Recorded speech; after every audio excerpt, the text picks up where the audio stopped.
Welcome to Epochs Across Eras.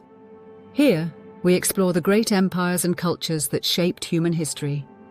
In today's episode, we step into the dazzling heart of Tang China, the imperial court and aristocracy. The Tang dynasty is remembered as a golden age, not only for its power and prosperity, but for the brilliance of its culture and refinement.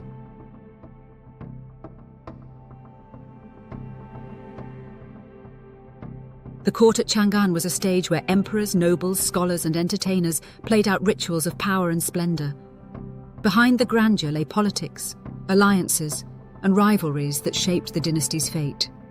Join us as we uncover the world of the Tang court and its aristocracy.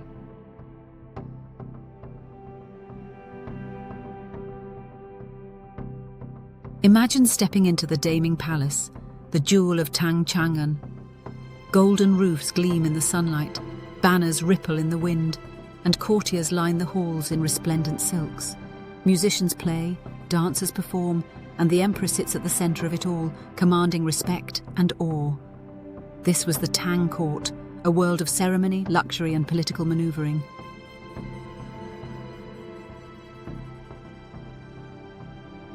For nobles, it was a place of prestige and power. For scholars, the gateway to influence. But it was also a stage where rivalries and ambition shaped the destiny of the dynasty. At the height of the Tang dynasty, Chang'an was the largest city in the world, and at its heart stood the imperial palaces. The most magnificent was the Daming Palace, constructed under Emperor Gaozong and expanded by Empress Wu Zetian. Sprawling across vast grounds, it became the primary residence of Tang emperors.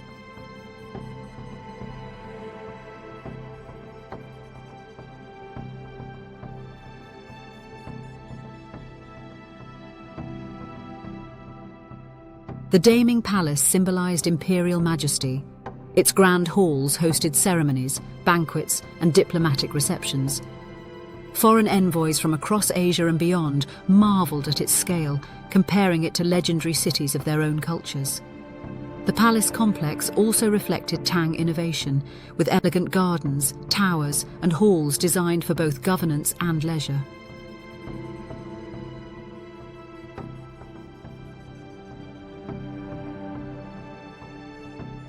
Beyond the Daming Palace, other palaces like Taiji and Xingqing served different functions, from administrative duties to private retreats.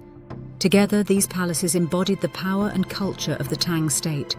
For courtiers and nobles, entering these spaces was not only a privilege, but a display of their political standing.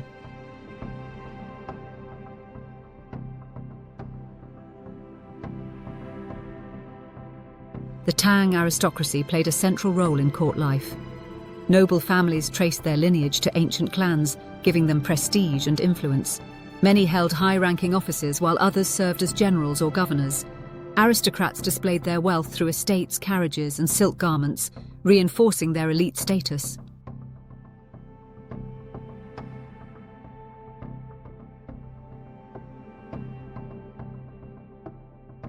Yet aristocratic life was more than luxury. It was political competition. Factions formed around powerful families, often clashing for influence over imperial policy.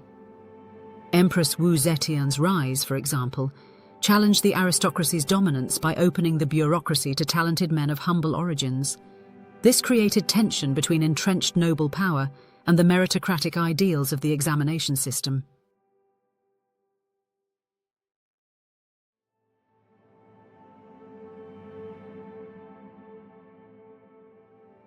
Despite rivalries, the aristocracy shaped Tang culture. They patronized poetry, art, and music, making the court a center of cultural brilliance. Aristocratic salons hosted literary gatherings where poets like Li Bai and Du Fu dazzled audiences. The Tang Golden Age was as much a product of aristocratic refinement as imperial might.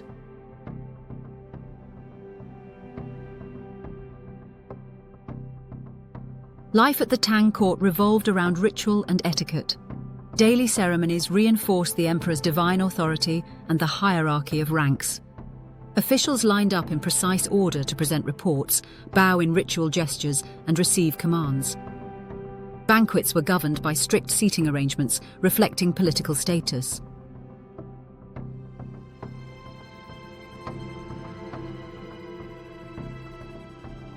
Fashion was another marker of power.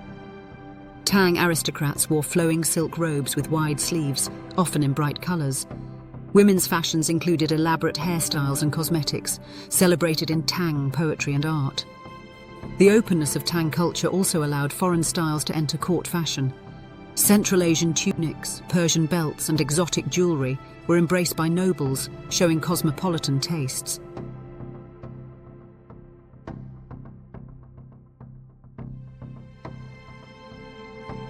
Court entertainment was equally lavish.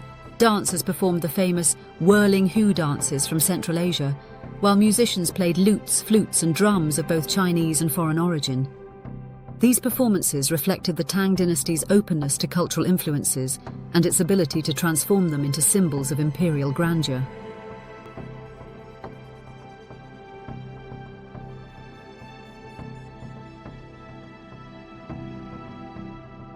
The Tang court was more than a theatre of luxury. It was the heart of imperial power and cultural creativity. Through its palaces, rituals, and aristocracy, the Tang dynasty projected authority and sophistication that impressed both subjects and foreigners. Court life reflected the balance between tradition and innovation, where ancient rituals coexisted with foreign fashions and ideas.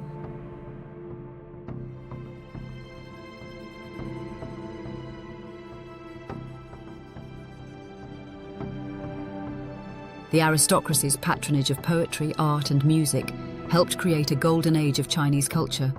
At the same time, their rivalries and ambitions revealed the fragility beneath the splendor, shaping the political struggles of the dynasty.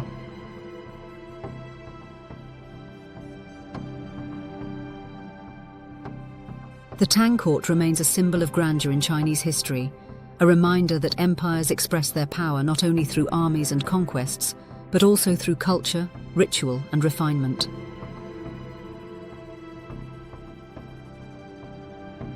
Thank you for watching Epochs Across Eras. If you enjoyed this journey through history, make sure to like, subscribe, and hit the notification bell so you never miss an episode. Let's keep exploring the past to uncover the stories that shaped our world. Until next time, keep questioning, keep learning, and keep exploring the epochs that define us all.